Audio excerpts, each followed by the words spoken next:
Professeur Loïc Capron, merci d'avoir accepté cette entrevue dans la salle de la réserve de la Bibliothèque interuniversitaire de santé. Je vous ai vu souvent, au fil des années, consulter ici même certains des très nombreux documents dont vous avez eu besoin pour mener à bien le travail que vous donnez aujourd'hui au public sur le site de notre bibliothèque, la correspondance française de Guy Patin, qui est intégralement édité pour la première fois et abondamment commenté par vous. C'est un travail immense, il faut le dire, puisqu'il occuperait, si jamais on l'imprimait, de l'ordre de 5400 pages A4. Vous avez travaillé dans la salle où nous nous trouvons sous le regard malicieux de l'auteur de cette correspondance, qui est au-dessus de nous. Monsieur Capron, vous êtes professeur de médecine interne. Vous êtes depuis 2012 président de la commission médicale d'établissement de l'assistance publique aux hôpitaux de Paris. Vous n'avez pas le profil habituel des érudits qui se lancent dans de très grandes éditions de textes. Qu'est-ce qui vous a conduit à vous intéresser à ce médecin parisien du XVIIe siècle, sans actualité apparente, probablement sans actualité, effectivement, et au point de consacrer à ce monsieur 15 ans de vos loisirs? Bon, avant de vous répondre, merci. Merci à vous, monsieur Vincent. Merci à la bibliothèque, en effet. C'est ici que s'est consolidé mon envie de travailler sur Patin, après une rencontre de total hasard. Ça fait bizarre que quelqu'un qui a mon cursus produise un travail pareil. Rencontre de hasard que j'ai faite en 2000 grâce à un de mes frères qui m'a procuré une édition ancienne des Lettres de Patin en disant ça va t'intéresser. Et en effet ça m'a diablement intéressé puisque j'y ai passé 15 ans sur ce bonhomme. Bon, on va en parler, mais juste pour le situer, il est né au début du XVIIe siècle, en 1601, il est mort en 1672, donc c'est une figure ce qu'on les historiens appellent le premier XVIIe siècle, médecin de Paris, qui a eu pas mal de succès, en dehors de la cour où il n'était pas bien reçu et qu'il n'aimait pas, mais il était chez les bourgeois, chez la noblesse de robe, et docteur régent de la faculté de médecine de Paris, puis son doyen pendant 2 ans, comme c'était la tradition, et enfin, peut-être surtout, professeur au Collège de France. Et il écrivait des lettres à toute l'Europe, pour raconter sa manière de voir la médecine, bien sûr, mais aussi son temps, son époque, ce qui se passait dans tous les domaines. La politique, la religion, les idées, la guerre, la paix, tout y est, plus évidemment les sciences et en tout premier la médecine. Et c'est une source intarissable de renseignements sur son siècle. En plus, je trouve que c'est plutôt bien écrit, c'est plaisant à lire, même si le personnage est parfois plutôt irritant, par ses positions très dogmatiques. Il a été défini de manière, je ne sais plus par qui, mais il a été très bien défini en disant c'est un esprit du XVIe siècle égaré dans le XVIIe siècle. En médecine, c'est vrai, en politique, c'est vrai, en religion, c'est presque vrai. Donc il nous donne ce beau panorama du XVIIe qui m'a séduit à tout le monde.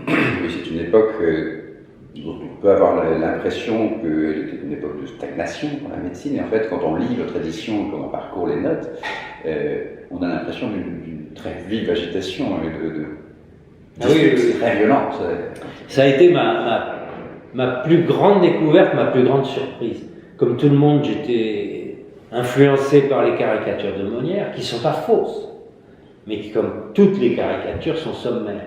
Et pour moi, la médecine du XVIIe siècle, c'était un nom, Harvey, le héros anglais qui avait découvert la circulation.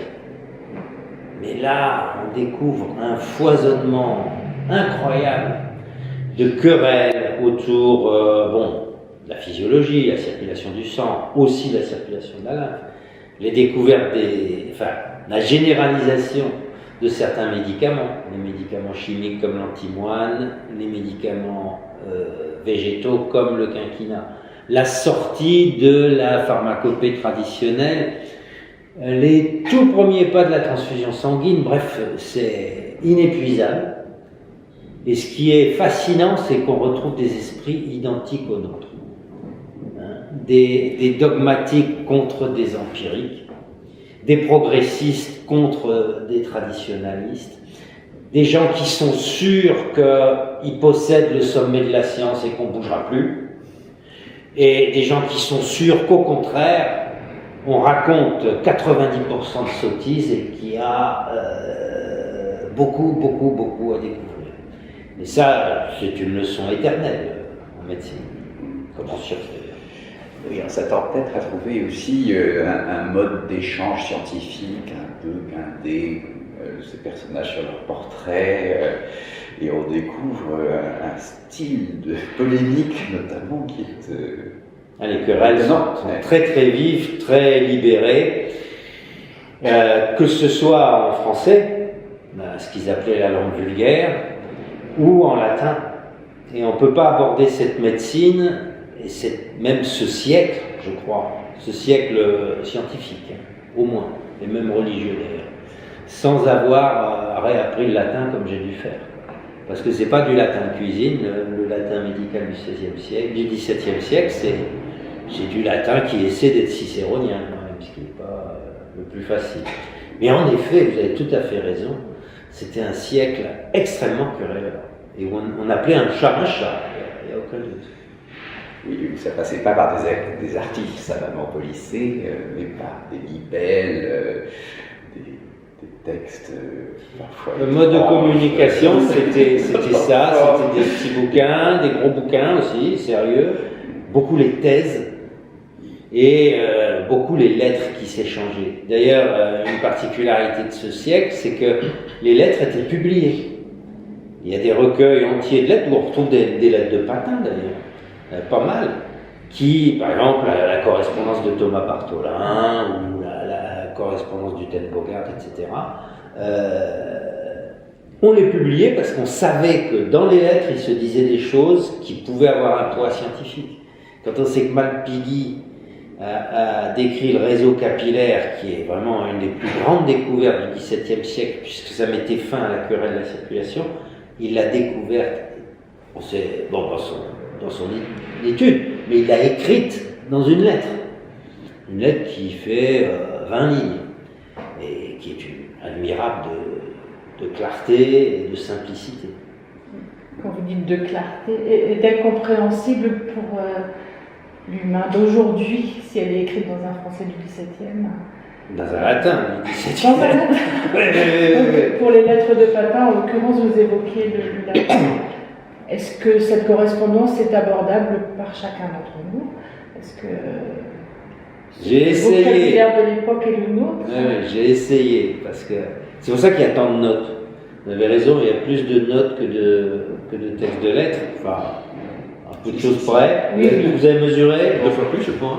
Oui, un tiers de lettres. Le pourcentage exact, mais on n'a pas pensé à le prendre, on aurait dû. Oui. J'ai avec moi. Voilà, la raison. Sur la table, vous ne pouvez pas nier, il y a plus de notes que de textes. Bon. J'ai compté les mots de chaque partie. Mon Dieu, quelle patience. C'est l'ordinateur qui l'a fait. La raison, c'est ce que vous dites, c'est que ce soit accessible. Il y a beaucoup de passages en latin, si on ne les traduit pas, beaucoup de lecteurs modernes resteront quoi et passeront à côté de la sève de Patin. Dans les annexes, on trouve aussi des aides. Il y a une annexe que j'aime beaucoup, qui est l'explication de la cire du sang à Mazarin, par, je crois que c'est Sorbière qui l'a écrit. Et c'est délicieux, quoi, parce qu'on expliquait à un cardinal qui n'était pas sot, mais qui n'était pas médecin, comment tout ça marchait, et c'est parfaitement clair. Donc les notes sont là, en grande partie, même quasi essentiellement pour expliquer le texte et le rendre accessible à tout le monde. Il faut simplement avoir la patience de les lire parce qu'elles sont volumineuses. C'est un plaisir de les lire. Merci, Mme Perrault. Merci. Ce que je trouve intéressant dans votre appareil de notes, c'est que vous préjugez très peu des connaissances préalables du lecteur. C'est-à-dire que vous ne partez pas de l'idée que votre lecteur est nécessairement quelqu'un qui a en tête la totalité de l'histoire du XVIIe siècle.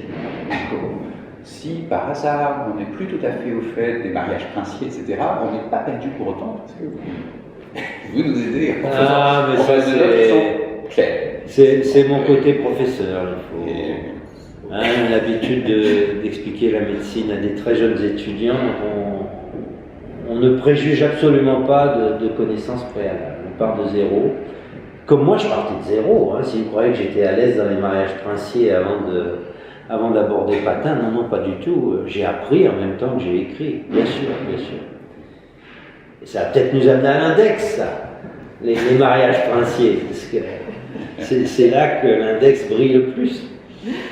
Le fameux index. Peut-être que c'est un peu obscur pour les gens qui vont nous écouter. Marie-France, tu peux essayer peut-être de dire de quoi il retourne. Resituer le contexte. Nous savons pas que nous sommes mis à l'index, pas encore. Oui, nous sommes repartis d'un document Word qui faisait autour de 5000 pages, ce qui est assez impressionnant, et que j'ai effectivement découpé. C'est Word qui a compté, c'est pas moi, qui a compté les mots, pour se rendre compte que la partie de notes est plus volumineuse que la partie des lettres, c'est vrai. Et puis il y a quelques centaines de pages, donc c'est presque dérisoire, d'index en fin du fichier Word, ce qui se comprend quand on a l'intention de faire une publication imprimée. C'était un peu 200 pages. Ah oui, entre 200 et 300, oui. C'est vrai. Mais c'est presque dérisoire dans cette... Et pourtant non.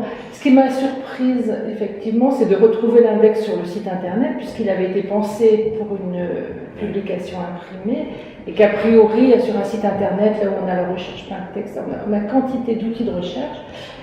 Je reconnais que ça m'a un peu étonnée dans un premier temps qu'on ait gardé cet outil. Moi de même. En fait, on l'a gardé parce qu'il existait. Bon, ça aurait été quand même dommage de faire l'impasse sur quand même le volume de travail que ça représentait.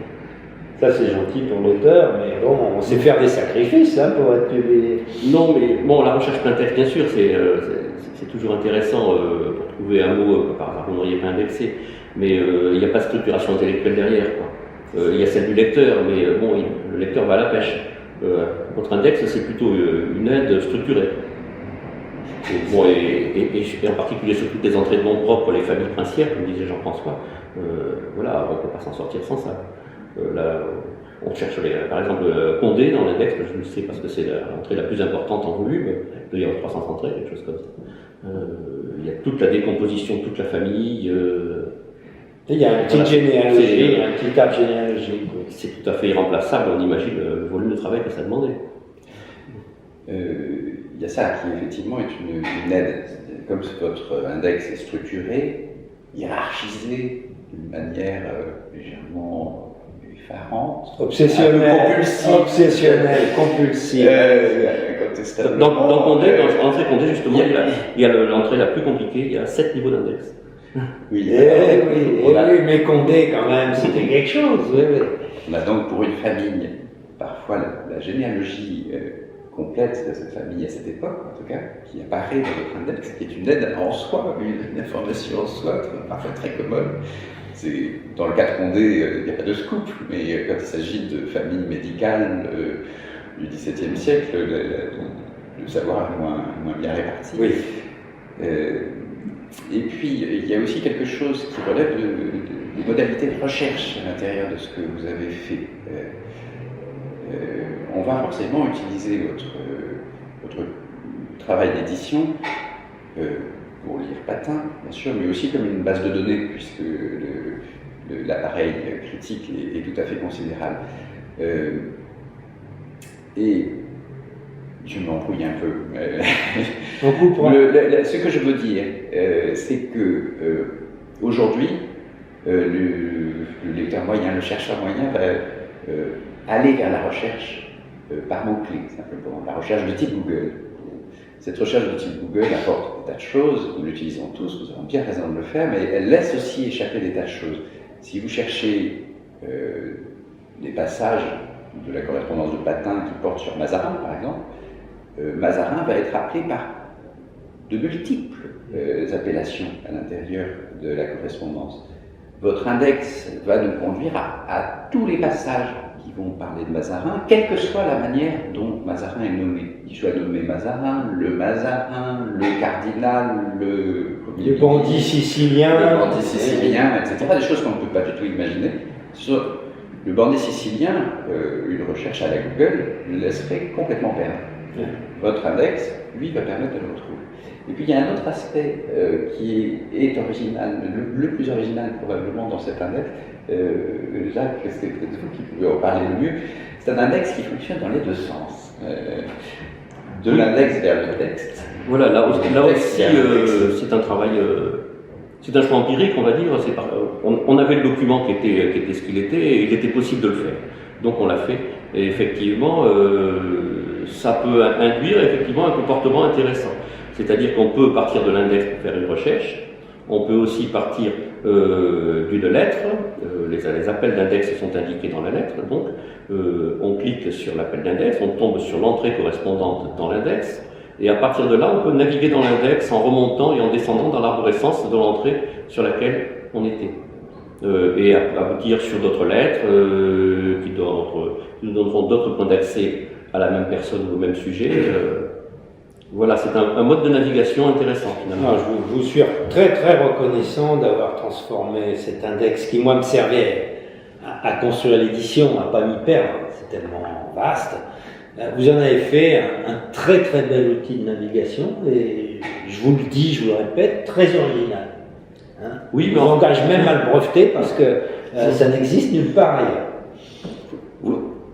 Pour tout dire, vous vous en souvenez peut-être, Jacques, je n'étais pas du tout convaincu par l'utilité très présente dans le texte. Ouais.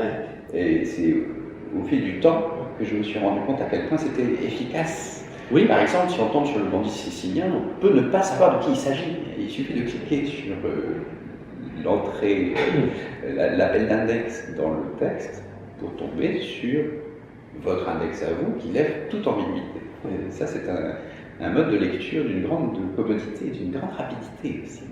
C'est tout à fait agréable.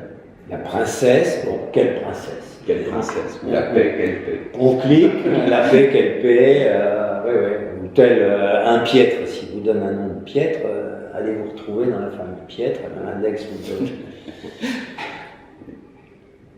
Oui, il y en a quand même, enfin, on n'a pas parlé de volume, mais 43 000 entrées d'index, je crois. 43 000, un peu plus quand même.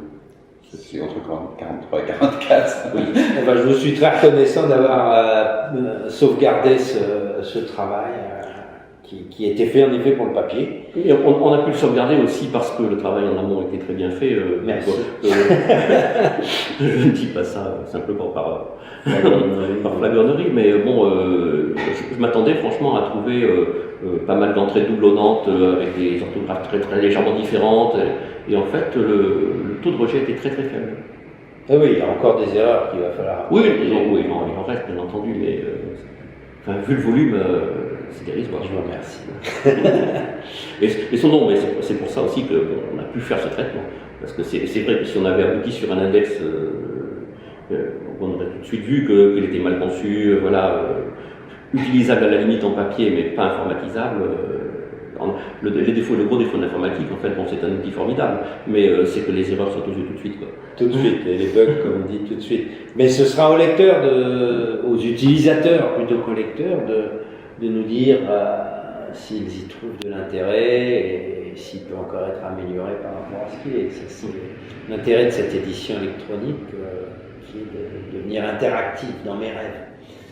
Oui, bien sûr. Dialoguer directement avec le lecteur. Ce que ne permet jamais facilement le papier. Oui.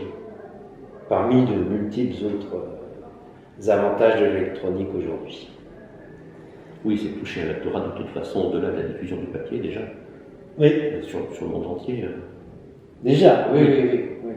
Et puis effectivement d'avoir des allers-retours et si on nous signale des erreurs, on peut toujours les corriger dans la base de données qui sert de structure à notre système, ce qu'on n'aurait évidemment pas pu faire dans le papier, sauf avec des errata, des addenda, enfin. Oui, des choses impossibles. Une chose compliquée, oui.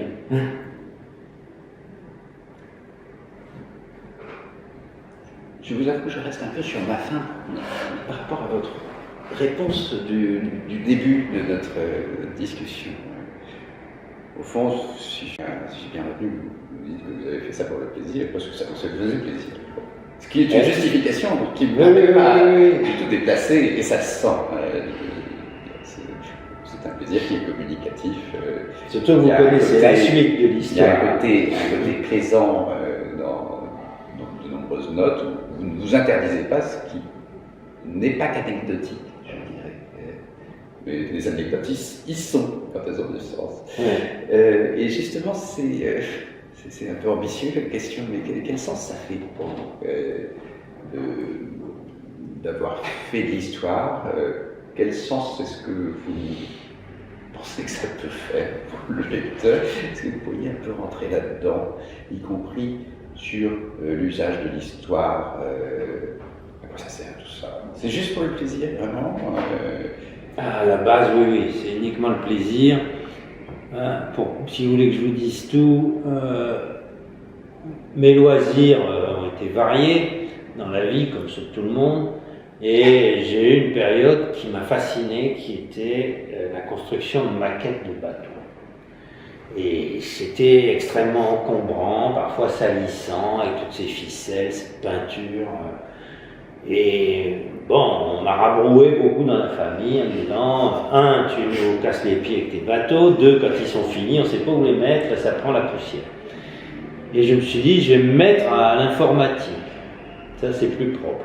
Donc là, j'ai commencé à programmer, à m'amuser. C'est moins encombrant en tout cas. Mais c'était stérile, enfin, ça mène à quoi?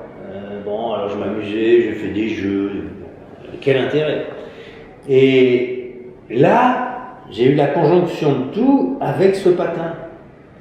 Je pouvais bricoler, programmer, m'instruire, me balader sur Internet, découvrir ce que c'était qu'une bibliothèque, ce que c'était qu'un conservateur, un bibliothécaire.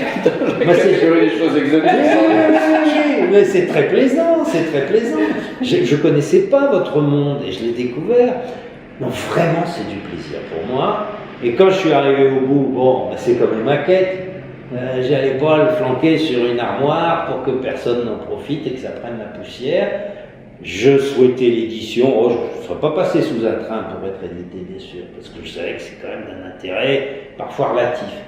Et je suis tombé une fois de plus sur vous et vous m'avez dit bah, pourquoi pas, on y va, on fait une édition électronique et on donne ça au monde entier sans du tout tomber dans la mégalomanie, hein, juste pour partager un plaisir.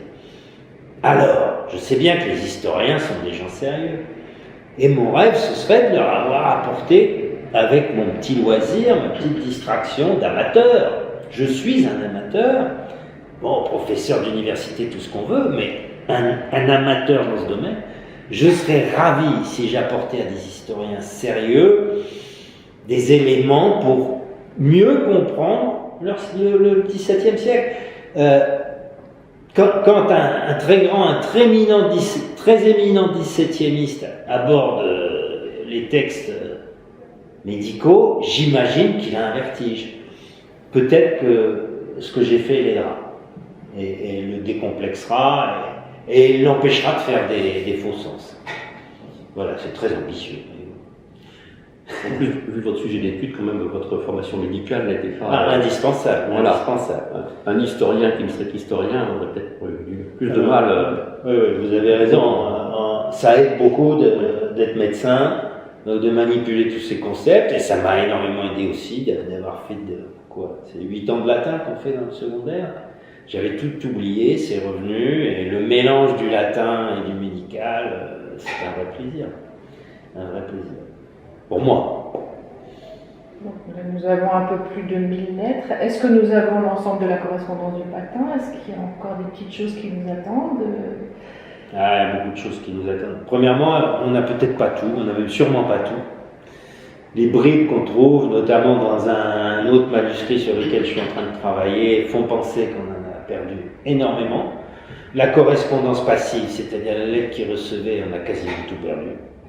Il y en a combien de passives là? 38, je crois. 38 lettres, vous imaginez, alors qu'il y a 1000 lettres actives, donc plus de 1000 lettres actives, 38 passives. Ça vous donne une idée de tout ce qu'on a perdu. Et on devine d'ailleurs, en lisant les lettres actives, de ce que racontaient, on devine ce que racontaient les passives. Bon, tout ça est perdu. Peut-être que ça ronfle dans un locaux d'archives, dans des greniers privés, et qu'on aura des surprises. Mais surtout, ce qui est le plus gênant, c'est que la partie pour laquelle on dispose du manuscrit, donc les parties vraiment solides, on est sûr que c'est lui, qu'il a écrit ça comme ça. Ces parties-là représentent, ça doit être à peu près un tiers de ce qui se trouve là. Pour le reste, on n'a pas. Toutes les lettres à Falconet, il n'y en a qu'une. Je ne sais plus combien il y en a à Falconet, c'est celui à qui il a le plus écrit. 440, je crois. Vous êtes très fort. 440. Eh bien, il y en a une manuscrite dont on peut être sûr. Les 439 autres, elles sont passées dans la broyeuse des éditions. Et quand on voit comment ils charcutaient les manuscrits, quand on compare les lettres imprimées aux lettres manuscrites, on est effaré par les coupes qu'il y a eu dedans. Bon, là, il y a un trésor immense qui est parti avec les lettres de Falconet. Et ça, on sait où elles sont passées. Elles ont brûlé dans un incendie au 19e siècle. Je ne sais plus les noms des comparses, mais ils voulaient faire une édition complète des œuvres de Patin, des lettres de Patin déjà, des lettres françaises. Ils avaient tout recueilli, ils ont remisé ça dans un grenier, et ça a brûlé. C'est perdu. Ça brûle bien ce papier-là. Une question qui me semble nécessaire, celle de la relation de votre travail avec les éditions précédentes, les tentatives éditoriales, le succès éditoriaux précédents. Oui, Patin a été imprimé de nombreuses fois, pas de son vivant, mais presque, puisque la première édition de fragments de ses lettres apparu 10 ans après sa mort, 85, quelque chose comme ça. Et puis ensuite, il y a eu des tentatives d'édition raisonnée, complète, la première par Reveiller Paris au milieu du 19e siècle. Bon, il y a eu l'échec de Tamiser la Roque, dont je parlais avec l'incendie. Ensuite est arrivé Trier au début du XXe siècle. Malheureusement, il nous a quittés en route puisqu'il n'a fait qu'un volume sur les 5 qu'il prévoyait de faire. Mais c'est une belle édition, elle est bien annotée, elle est bien rangée, elle est bien ordonnée. Il mélangeait les lettres latines aux lettres françaises. Et puis la Renaissance, ça a été l'Orgestas qui, dans son travail de thèse pour l'école des Chartes, a voulu reprendre, elle, chartiste, uniquement les lettres manuscrites, bien entendu, et elle a pris la partie des lettres de Patin à Charles Spont qui couvrait la période de la Fronde. Ça fait 20% du corpus, mais c'est exemplaire dans la manière de faire. Bon, elle ne traduisait pas le latin, un petit différent là-dessus, elle et moi, mais elle a énormément inspiré mon travail, énormément. Et là, je crois que pour la première fois, il y a un bonhomme qui est arrivé au bout de l'édition complète de la correspondance française, entièrement annoté, rangé, commenté, indexé, si on en a parlé, et bon, ça doit servir à d'autres pour puiser dans le grand lac Patin. Il y a une petite différence. J'ai eu l'occasion de trouver sur Internet des éditions antérieures qui sont, à mon sens, beaucoup moins lisibles que ce que vous proposez. C'est-à-dire que vous avez modernisé le vocabulaire, la présentation. De parti pris. Moi, j'aime pas lire comme ça, de goût. Je n'aime pas lire les textes en vieille langue, en vieux français. On vit au XXIe siècle, les gens utilisent une langue qui n'est plus celle-là. Pourquoi ne pas moderniser? Alors ça veut dire moderniser l'orthographe, moderniser la conjugaison, parce qu'elle était souvent un peu différente. Et ce qui n'est pas facile, c'est peut-être là que j'ai eu le plus de mal, moderniser la ponctuation. Parce qu'elle est ponctuée d'une manière totalement différente de nous. Et quand on respecte la ponctuation, les lettres deviennent beaucoup moins lisibles. C'est un parti pris, on me le reprochera, j'assume. Je pense que vous l'avez dit, hein, quand on prend les vieilles éditions imprimées, on a plus de mal à lire qu'avec celle-là. Et c'est un hommage que vous me rendez, je vous remercie. Bien, quelqu'un dit un mot, et sinon nous arrêtons cette brève présentation. Il y aurait encore bien des questions que nous pourrions vous poser. On aurait pu vous lancer sur tel ou tel sujet particulier abordé dans les lettres, que ce soit un sujet médical, politique, religieux. Ce sont des lettres concernant l'histoire de l'édition aussi, un point important dans la vie de Patin. La bibliomanie qui vous est si La chère. bibliomanie de Patin, la bibliothèque de Patin. Ah, aussi, Ah, aussi. Sa maison, ses enfants. Sans doute en Oui. soi. On ne fera pas tout ça. Cette brève vidéo n'a que pour but d'encourager ses spectateurs à aller consulter votre publication. Et donc, c'est en ligne sur la page d'histoire de la santé du site de la Bibliothèque interuniversitaire de santé, rubrique édition critique. Merci à tous. Merci à vous. Merci à vous.